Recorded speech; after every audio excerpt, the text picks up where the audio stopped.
everyone, it's Glide.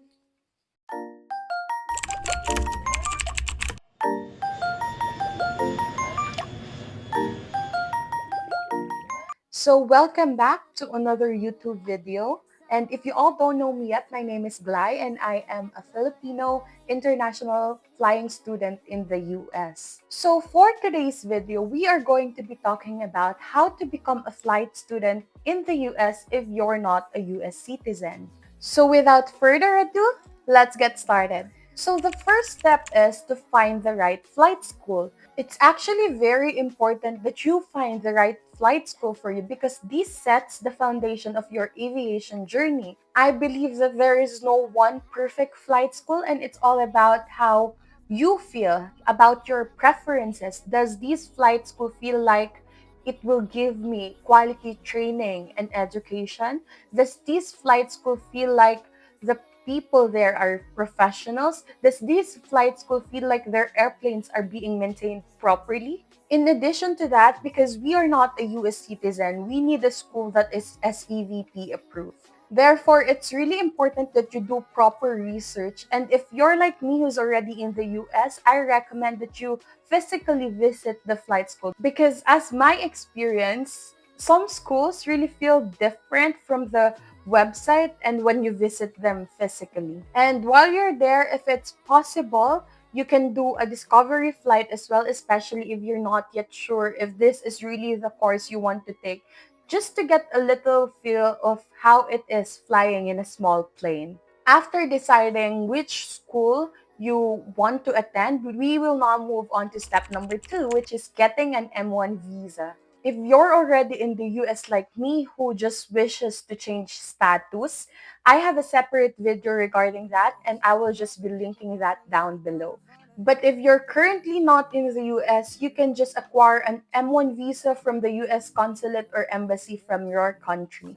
And do take note that some flight schools do offer assistance for visa processing, so just talk to them about it. After your visa has been processed, we can now move on to step number 3, which is to get an FAA approved medical certificate. As far as I know, a third class medical certificate would suffice. However, I recommend that you take the first class medical certificate as to ensure that you will actually have a career in the aviation field. This is because the first class medical certificate is actually one of the requirements if you want to become a pilot here in the US. And if you're in the US, this generally costs about $100 to $200 depending on the AME. And for the last step, which is step number 4, is to apply for a TSA clearance. So you can apply for this online and I will be linking the website down below. What you need to do is to create an account. In the website, you will see a register button in the upper right corner. You just have to click on that and click on candidate portal. It will ask for your personal information, for your passport information. So make sure that you have your passport on hand. And it will also ask for a valid email address as this will be the primary source of your communication with the TSA. Then it will ask you to create security questions. Then lastly, you just have to sign it digitally by entering your full name. You will then receive an email which contains your user ID and another for your temporary password. As you log in, it will ask you to create a permanent password. So just follow the steps in the email that was sent to you. After logging in, you will need to update your personal information. This will also ask you to upload your documents, which is your passport and your M1 visa. In addition to that, it will ask for your address for the past 5 years. After you have filled up all the required information, you can now create application and pay a fee of $140. The processing of your TSA clearance starts as soon as you pay the fee, and after that, you will need to wait for your fingerprint instructions email. As for me, it took about 2 weeks, and I just followed the instructions in the email to be able to obtain and submit my fingerprints to a TSA approved collector. I actually paid $99. However, the last time I checked, it's already $114 for those who will do their fingerprint collection in the US. And if you're outside the US, it would cost about $250. After having your fingerprint collected, you will now wait for your determination of eligibility.